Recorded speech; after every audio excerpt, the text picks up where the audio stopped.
He's us. All right, let us get to our guest. It is the one and only Mandy Gunasekara, former EPA Chief of Staff. Oh no, I'm sorry. We have we've switched it to Kai Madison Trump, and the golfer. Good morning, Mandy. How are you? I know. Good morning. I'm rocking my golf mom look today. Ryder, my son, has a golf tournament out here in Starkville. It's the Coca-Cola golf tournament. So, gotta multitask every now and then. Speaking of which, when she talked the other day during that event, she did a great job, Kai did, and she's going to be a force to reckon with, not only on the golf course, but maybe in politics in the decades to come. Yeah, absolutely. I loved her speech, and it really was important for the American people to see the side of President Trump that the media works so hard to hide, and she just knocked it out of the park. The whole family, not only the ex-wife, but you're talking about the sons, the daughters, and the grandkids. It's absolutely remarkable. Okay. Your analysis, I want to touch base on several different things, and I know you probably have a list there too. Your thoughts on the Supreme Court dissertation that he wants to bring up. And it must be, do you think that's coming from Joe Biden, or is it coming from people pulling the strings? It seems to be something that he's passionate about and wants to leave with that change. But your thoughts on that? Yeah, I think Joe Biden has enough cognitive awareness to see that he's literally leading a path of destruction as his legacy to the American people, and he is desperate to try and reset that conversation as he's on his way out. Now, this idea is not Joe Biden's idea. I doubt he's really ever had an original idea. He's kind of been the perfect politician, if you will, for the people who like to pull the strings. So this is coming from the extreme left. You remember, I mean, this conversation came out around the time the Green New Deal and AOC was coming into the scene, and she was talking about restructuring the entire government for the climate, of course, wink, wink, if anyone can't see me, but to actually effectuate massive control. And part of this was restructuring the Supreme Court, and the left is so angry about the Supreme Court because that's one institution that they had that then the conservatives worked for 50 years plus trying to take it back, and not take it back for ideological purposes, but take it back to its originalist perspective. And the left has lost grip of that. They're furious about it. You see decision after decision coming out that, again, it's not about supporting Republican ideology. It's supporting an originalist approach to the Constitution and the setting up of this country and upholding fundamentals. And that's what the left is angry about. And so Joe Biden's proposal is just the manifestation of their anger and their attempts to try to take down this institution that they have seemingly lost control of. They basically want a court that rules in favor of them on every major piece of legislation that they care about, certainly on cultural things like DEI, et cetera, abortion. That's what they want. And they want to change the court to get justice. I'm not sure what the court system looks like in Venezuela, but I am sure of one thing. It really doesn't matter what it looks like. Here's Joe. Recently and most shockingly, the Supreme Court established in Trump versus the United States a dangerous precedent. They ruled, as you know, that the President of the United States has immunity for potential crimes he may have committed while in office. Immunity. This nation was founded on the principle there are no kings in America. Each of us is equal before the law. No one is above the law. Wait a minute. I had to wipe the screen off because it was dripping with hypocrisy a couple of times. And you know that the guy's near brain dead because he's talking about himself. And here it goes. And for all practical purposes, the court's decision almost certainly means that the president can violate their oath, flout our laws, and face no consequences. Here's what Justice Sotomayor, Supreme Court Justice, wrote in her dissent. And I quote, "Under the majority's reasoning, the President now will be insulated from criminal prosecution. Orders a Navy SEAL Team 6 to assassinate a political rival. Immune. Organizes a military coup to hold on to power. Immune. Takes a bribe in exchange for a pardon. Immune. In every use of official power, the President is now a king above the law. Just what Justice Sotomayor wrote in her dissent. Folks, just imagine what a president could do in trampling civil rights and liberties given such immunity. Your thoughts?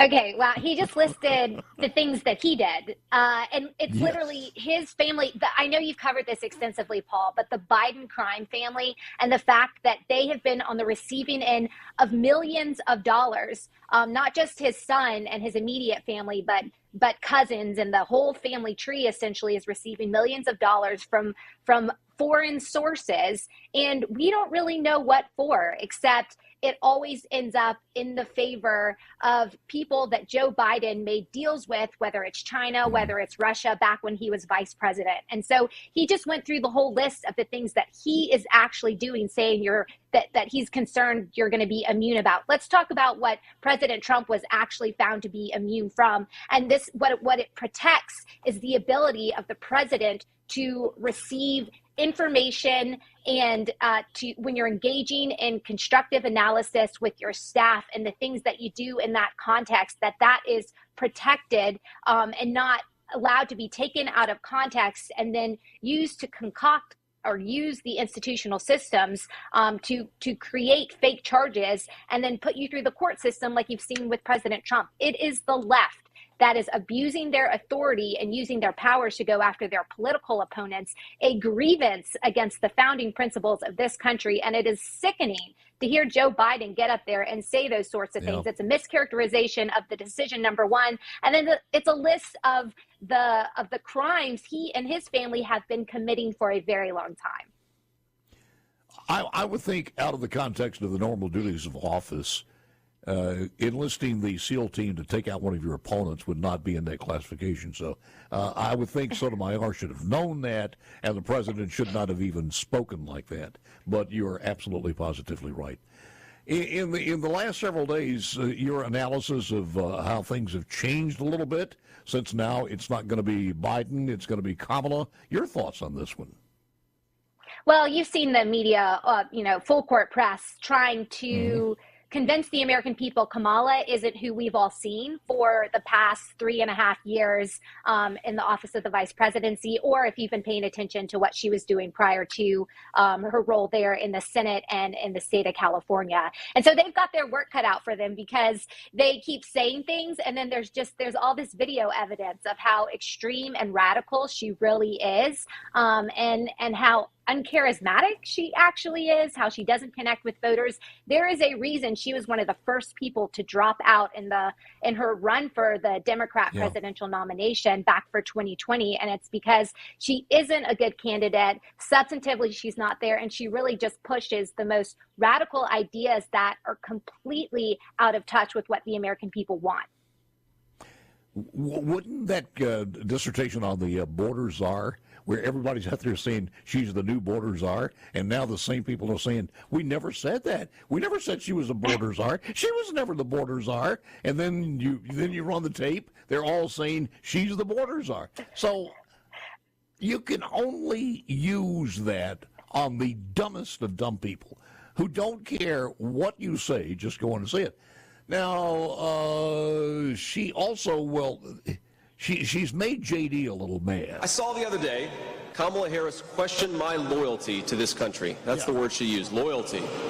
And it's an interesting word, simplify, loyalty, because there is no greater sign of disloyalty to this country than what Kamala Harris has done at our southern border. And I'd like to ask the Vice President, what has she done to question my loyalty to this country? I served in the United States Marine Corps. I went to Iraq for this country.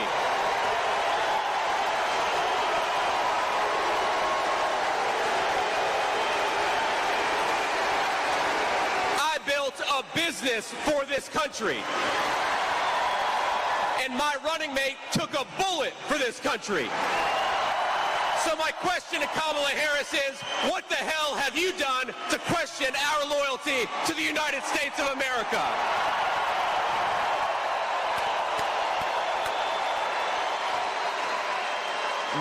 Mandy, This election is really the simplest of terms of getting that information out to the voter who does not know who these people are, one way or the other.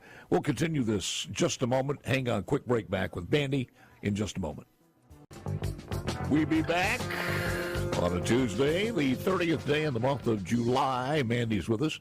Mandy, first of all, thank you for the extraordinary duties on Thursday for batting for me at the Neshoba County Fair. I hope you're looking forward to it. It'll be fun. No, I am. It'll be fun. I always love being out at the fair, and we'll just be set up, and really whoever's walking by, we'll join them. We'll join them on and talk about what's going on. It'll be a great day. So I'm always happy to help. It's one of the places you will not have it early in the morning. The first couple of hours, first hour, sometimes it's a little bit tough, but it's an amazing place and an amazing event. And we always tell people, if you haven't been there, number one, for just the fun of the kids enjoy it. The fairgrounds, the horse racing. By the way, a little news that's on our SuperTalk website. We had a jockey that was hurt pretty nasty. Fell off one of the horses in one of the races, not the harness races, but the regular races. So it's a story that's on the SuperTalk news page. Well, to give you a chance to just wrap it up, with Trump and the way things are shaping up here, you expect the polls are going to go kind of probably lean toward her, especially during the coronation, which is the convention. What do you think? How do you think that those are going to look? Yeah, and I would say the polls are they're a tricky thing, and the national polls are one thing. What I would focus on are the polls in some of the swing states, the states that this is really going to come down to: Michigan, Pennsylvania, Wisconsin, Arizona, and Georgia. And I'll say this is where the real work begins, and this is always the case. You have the convention, the Republicans get a boost, the Democrat convention, the Democrats get a boost. Now, this year has not been the norm for a variety of reasons. President Trump was almost assassinated right before the convention. He came in, announced his vice president, and J.D. Vance, who is just wonderful. And Paul, that clip that you just played, I wanted to cry, and I had chills. He is the American dream embodied in a person, and that is why his ticket next to President Trump is so strong, and I'm so excited about it. And the real work begins now for both parties, especially the Republicans, though, because this all-out coronation, I think that is a fantastic word used to describe what's happened to Kamala. Remember, she hasn't received a single vote from her party. She was placed there. She was coronated via this convention process, which is largely removed from the masses, from the voters that the Democrat Party purportedly represents. And anyway, now the real work begins, where it's President Trump and J.D. Vance getting out there, and they're not even running against Kamala Harris. They're really running against the mainstream media. And mainstream media, unfortunately, is very powerful in this country. And so we, as a Republican conservative movement, have our work cut out. But we have amazing candidates. They're substantive, experience. And it's not just them. The RNC has been working.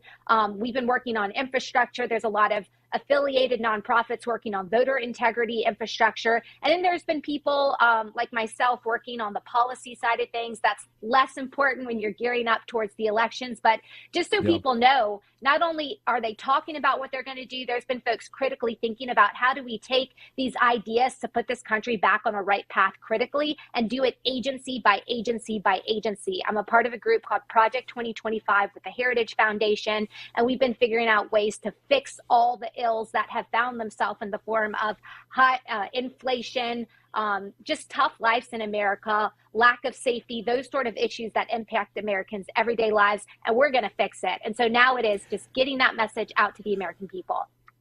One of the things, I was trying to read this yesterday, and it's a little complicated, and you being an attorney, you would understand this a heck of a lot more than most of us, but the right to file a lawsuit if there are discrepancies was something that we didn't have before, like in places like in Michigan or Arizona.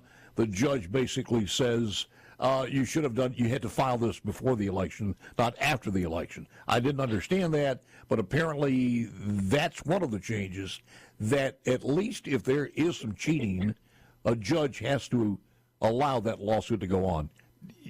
Any explanation on that one? Yeah, well, I would just say it like this. The legal strategy, it's already begun. And that is a world of a difference than we were in 2020. So much of what we were doing was reactive. So. Yeah. And so I think a lot of it is making sure we've got attorneys who know what they're doing in the context of campaign law that are ready to go as soon as they see something. They can file it and they can initiate that action ahead of time until after, because after the vote and things are quote unquote settled, it would be tough for any judge to overturn the outcome of election, especially on the scale of a presidency. And that's a lot of what we ran up against in 2020. And I think Elon Musk said it probably better than anybody. The party that cries about how Donald Trump is a threat to democracy just forced out the candidate that their voters chose and nominated a candidate that no one voted for. The hypocrisy is immense in the Democratic Party. Thank you, Elon Musk.